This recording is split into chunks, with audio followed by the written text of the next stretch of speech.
तो हेलो दोस्तों, कैसे हो आप सब लोग। सभी को मेरी राम राम और मेरे भगत भाइयों को मेरी सत साहेब। आज का वीडियो है कड़वा सच। वीडियो जरूर देखना।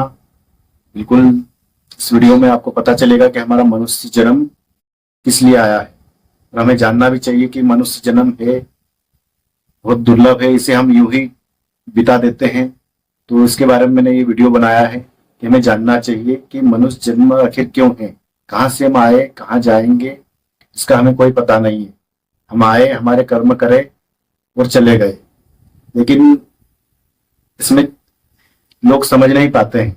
किसी किसी को ब्रह्म तक का ज्ञान है तो सिर्फ ब्रह्म की साधना करता है, ब्रह्म तक का, वो भी पूरी साधना नहीं कर पाता है। किसी को ब्रह्मा विष्णु महेश तक का ज्ञान है तो वो उसी में सीमित रह जाते हैं। किसी को तो पता ही नहीं है, देवी देवता में उलझे हुए हैं। जो देवी देवता में उलझे हैं वो उन्हीं को इष्ट बना लिया है, उन्हीं की पूजा कर करके मर जाते हैं, लेकिन सच्चाई का पता नहीं लगा पाते। अब ये सब के बारे में भी मैं बताऊंगा कि ये कहाँ से शुरू हुआ। इससे पहले मैं बता दूं कि ये जो शरीर है ये परमात्मा परमात्मा के हंस, जो हमारी आत्मा है वो परमात्मा की हंस है। इस शरीर जो है एक कपड़े की तरह है। ये इसे आत्मा हमेशा चेंज करती रहती है। 84 लाख योनि के बाद एक मनुष्य जन्म आता है, एक जन्म आता है 84 लाख के बाद मनुष्य का। इससे पहले हमें 84 लाख योनियों में सारी चीजें होना पड़ती, जितने भी है चींटी से लेके हाथी तक, जितने भी जीव जंतु जैसे हमारे कर्म है वो हिसाब से हमें भोगना पड़ता है। अभी मेरा मेन मकसद ये है कि पहले आपको मैं बताऊं कि हमारा मनुष्य जन्म क्यों हुआ है और काय के लिए आए। हमें मनुष्य क्यों 84 लाख के बाद बनाते हैं। हम आज तक नहीं जान पाए कि वो पूर्ण परमात्मा कौन है, जिसने सबका धारण पोषण किया है, सबको बनाया है, चींटी से लेके हाथी तक, झाड़ पौधे हैं, नदी नाले जितने भी है, सारी चीजें बनाई। आखिर वो परमात्मा कौन है। हम उससे बिछड़ कर आए हैं और हमारा मेन मकसद यही है कि हम जाके परमात्मा में मिले। उसी से बिछड़ कर आए हैं और उसी से हमारी आत्मा जाके मिले। तो हमारा इंसान का जो शरीर धारण जो आत्मा ने किया हुआ है वो उसका मूल उद्देश्य खत्म हो जाएगा। जब हम परमात्मा से मिल लेंगे तभी हम इंसान कहलाएंगे। अभी तो हम, हमारे स्वभाव ऐसे हैं कि राक्षस से भी ज्यादा बदतर स्वभाव हमारे हैं, तो हम इंसान कहलाने के लायक भी नहीं है। तो क्या हमारे कर्म ही ऐसे हैं। कोई देख रहे हो कि जीव जंतु को मार के खा रहा है, कोई क्या कर्म कर रहा है, कोई क्या कर्म कर रहा है, तो इन चीजों को हमने कभी समझी नहीं। हम आए और चले गए। तो मेन उद्देश्य मेरा यही है। अभी पहले मैं बताऊंगा कि ये शरीर हमारा इंसान में क्यों आया है। पहले मैं आपको ये बता दूं कि हमें भक्ति क्यों करना चाहिए और परमात्मा से जाके क्यों मिलना चाहिए। क्योंकि जब हम यहाँ आए तो हम यही सोचते हैं कि आए, घर बसाया, कर्म करे और चले गए, लेकिन हमारा मेन उद्देश्य ये नहीं है। हमारा मेन उद्देश्य परमात्मा से जाके मिलना। वो परमात्मा साकार है, वो परमात्मा मिलता है। जिसने हमें बनाया वो साकार है।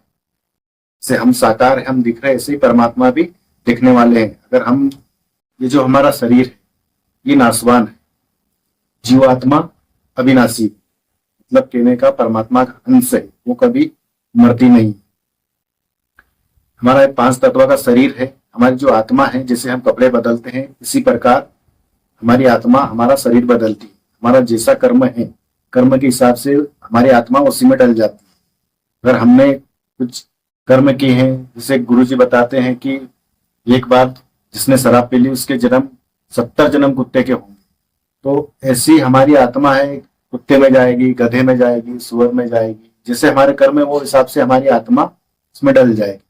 और अभी किसी किसी को मालूम नहीं, सब वहम में है कि हम आए, वो जो कर्म कर रहा है, वो भक्ति कर रहा है, वो भी शमशान में जाके ही जलेगा या वहीं तक जाएगा, हम भी वहीं तक जाएंगे। तो ये वहम है इनके अंदर। जैसा वहां तक गए ही नहीं, वो शिक्षा किसी से ली नहीं, हमने वो ज्ञान सुना ही नहीं, तो हम सिर्फ यही कहते हैं कि हम शमशान तक तो सभी को जाना है। आप अच्छे कर्म कर रहे हैं आप भी जाएंगे, हम अच्छे नहीं कर रहे हैं, हम खा पी रहे हैं हम भी जाएंगे। तो यही वहम बना हुआ है। इसी कारण मुझे आज ये वीडियो बनाना पड़ा कि वैसा वैसा नहीं है। जो भी हमें कर्म हमारे जितने भी हमें जो काटना है ना, सारा हमारे जो आत्मा है उसी को तकलीफ होती है। शरीर तो 5 तत्व का है, 5 तत्वों का मिल जाएगा, लेकिन जो आत्मा है इससे जो निकल के जाएगी उसको कष्ट भोगने होते हैं। वो हमारी मूल आत्मा होती है, उसी को कष्ट भोगने होते हैं।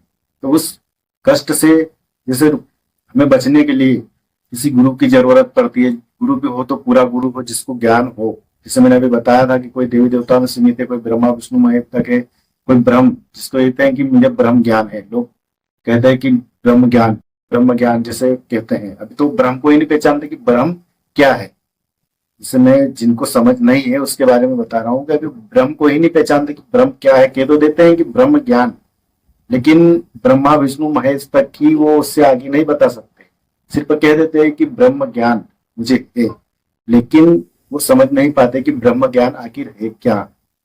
तो मैं बता देता हूँ कि वो जो ब्रह्म ज्ञान कहते हैं वो थोड़ा वहां तक समझ पाते हैं, लेकिन जो देवी देवताओं में ही सीमित है कि अगर किसी को भी रख दिया हमने और उसी को हमारा इष्ट बना लिया और उसी को हम पूजने लग गए और उसी में हमारी पूरी आस्था और पूरी जिंदगी बिता देते हैं कि हम इससे आगे कुछ नहीं पहचानते, हम इसी को पूजेंगे और यहीं मर जाएंगे। और हो रहा है ऐसा, और मर जाते हैं। लेकिन कभी उन्होंने सच्चाई देखी नहीं। और हम सब भी कहते हैं कि सबका मालिक एक है, एक ही है सबका धारण पोषण करने वाला। फिर ये अलग अलग क्यों?